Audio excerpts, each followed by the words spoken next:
According to Attitude, on average, every classroom of 30 students has 1 to 3 students with ADHD.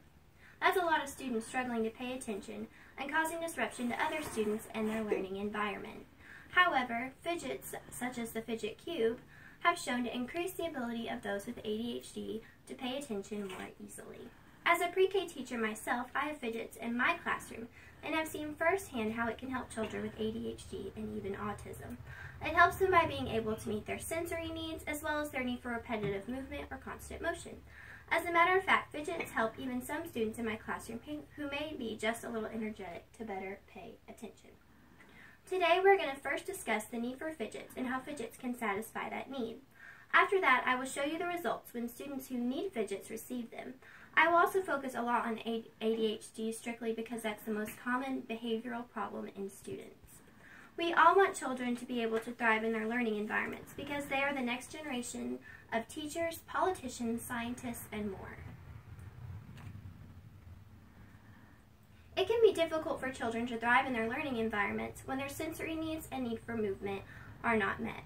This can be a real problem for children who have autism, ADHD, or even ADD. Students with hyperactivity struggle to pay attention and can't always control their need for movement. Even energetic children struggle with sitting still in class. Obviously, especially with older children, the need to sit still for at least a little bit is mandatory in classes. ADHD children also can't concentrate on one task at a time. Therefore, it can also cause other children in the classroom to not be able to pay attention due to the constant motion and the teacher having to stop classes. According to scientific learning, because traditional classroom management programs seek to reduce or eliminate disruptive behavior, these findings about fidgets and how they help require some new thinking about how to effectively teach students with ADHD. We should all care about the children in our lives and our future generations' education. It's important to help every single child and meet them where they are so that we can help everyone more easily as a whole.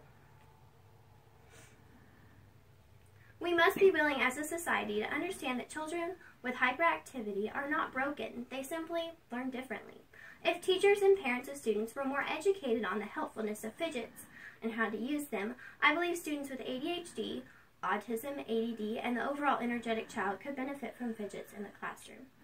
Fidget cubes, according to the Boston Globe, are small six-sided gadgets featuring, among other things, a tiny joystick, gears and a rolling ball, and something akin to a little light switch.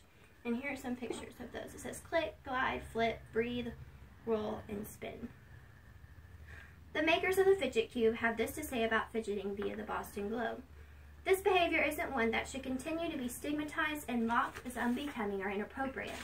The company founders, brothers Matthew and Mark McLehan, wrote on its crowdfunding Kickstarter page, "We are passionate about the idea that fidgeting is a process that with the right tools and outlet can have positive and real-life applications." As a matter of fact, the need for fidgeting is even described in the workplace. According to Fast Company, authors believe fidgeting distracts part of the brain that's become bored so that the other parts can pay attention to what we're reading, hearing, or seeing.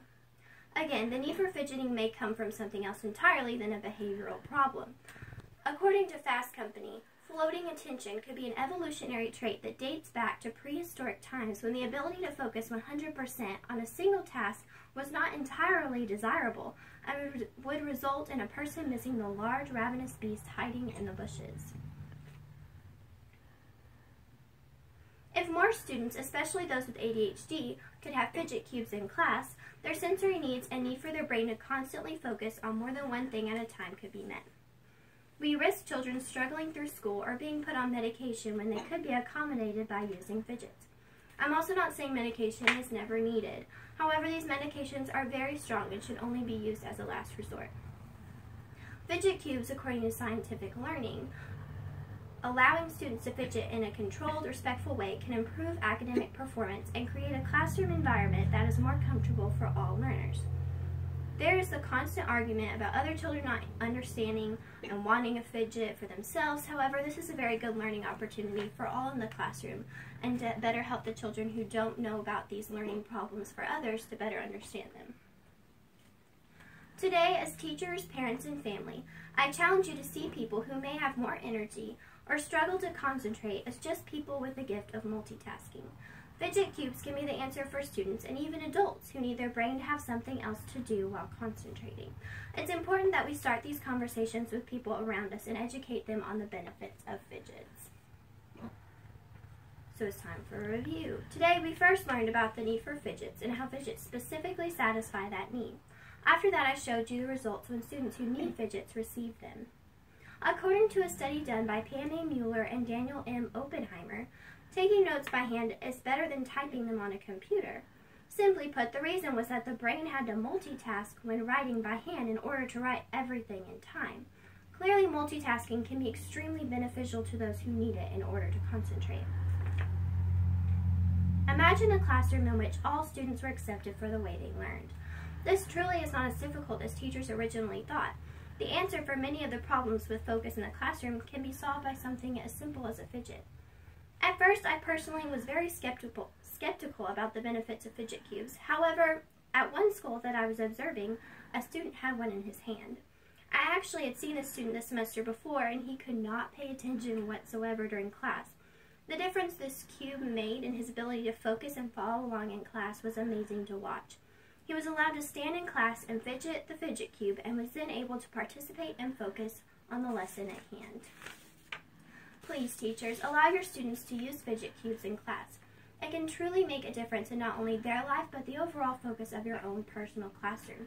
Parents, if your child's teacher does not yet know about the fidget cube, educate them. It can truly make a difference in one's educational experience.